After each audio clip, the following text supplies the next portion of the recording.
Good morning guys. Magdamag ng nagulan ngayon dito sa Manila. Grabe din makatulog sa pag-aalala. Sarap sanang matulog kasi maulan pero matulog na pala. Matulog na pala. Magdamag.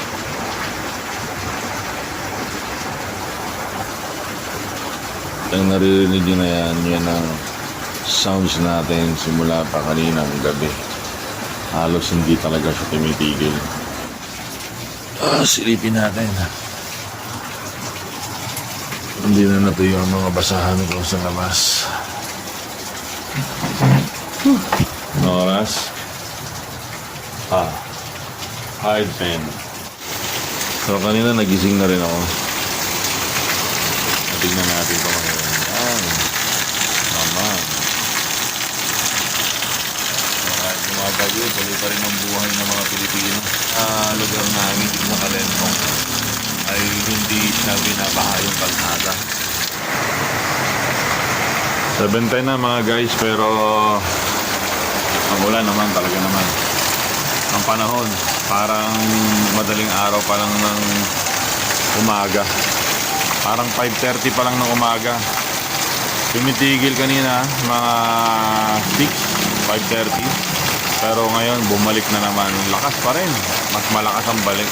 Grabe, parang nag-ipon lang. 7:40.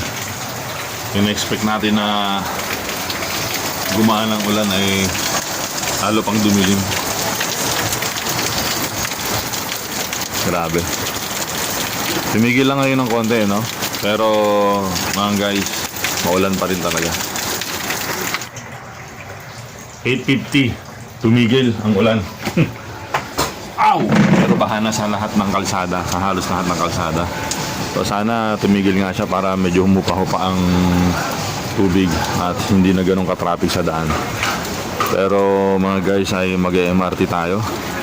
Hindi tayo mapipigilan ng bagyo nito. Ang makakapigil lang sa atin ay pag-cancel ng PAL, ng flight. Mga guys, bumalik tayo. Ito na yung gamit natin. At binalot na natin yung sapatos natin kanina. Pero bumalik na tayo kasi after ilang taon ng pagtira ko dito sa Mandaluyong, ngayon ko lang nakita yung sinasabi nilang baha sa Calentong. Yan, baha dito sa harap natin. Ito, baha rin dito sa hagnan. Basa, hindi naman baha.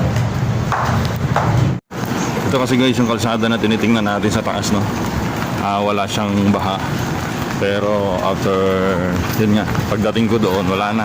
Gulat ako kanina, bumabalik na yung mga sasakyan.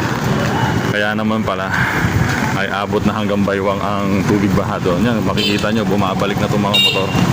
Nawala na kanina yung mga nawala na kanina yung mga 4 wheels. Hanggang baywang. Ayan ang marketplace. Ito pala ang sinasabi nilang bumabaha dito sa Calentong. Ngayon ko lang napagtanto after 7 years.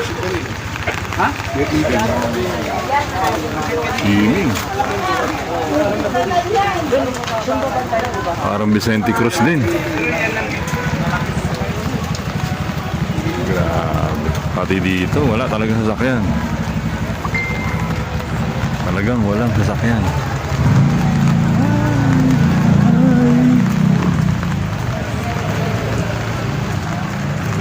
Yung ibang nandoon sa marketplace yan, trap sila. Hindi natin alam kung paano sila nakapunta dyan. Ang naalala ko ng mga kabataan natin noon, nung doon sa Vicente Cruz ay nilulusong natin yan. Pero ngayon, ayoko nang gawin.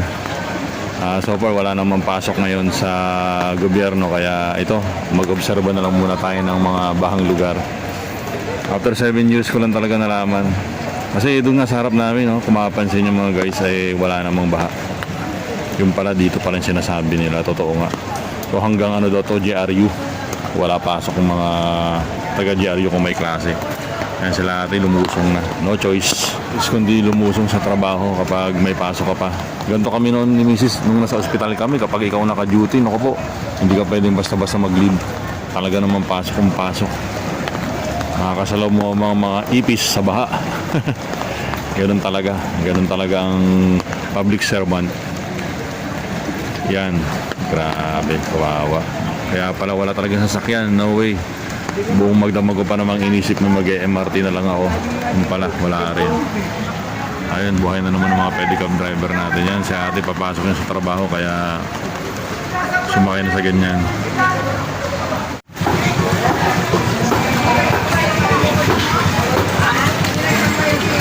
Dito sa kabila baha din pero mababaw lang. So, kaya lang ang problema natin baha sa iba't ibang parte ng Manila kaya hindi ka rin makakatawid. Mahirap din ang sakayan. Wala akong nakikita mga taxi at saka mga jeep.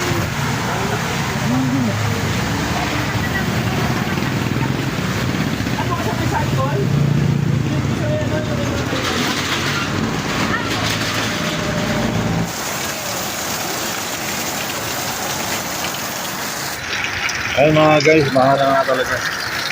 Makikita nyo naghakot na si Mano ngayon. Baha na sa kalye namin. Ngayon lang, after more than 12 hours, 18 hours na yata ng pag-uulan. Tuloy-tuloy na pag-uulan. Simula pa kagabi ng alas 9. Hanggang ngayong alas 2, umuulan pa rin. So, more than 15 hours na nga. Mga 16 hours or 17 hours na.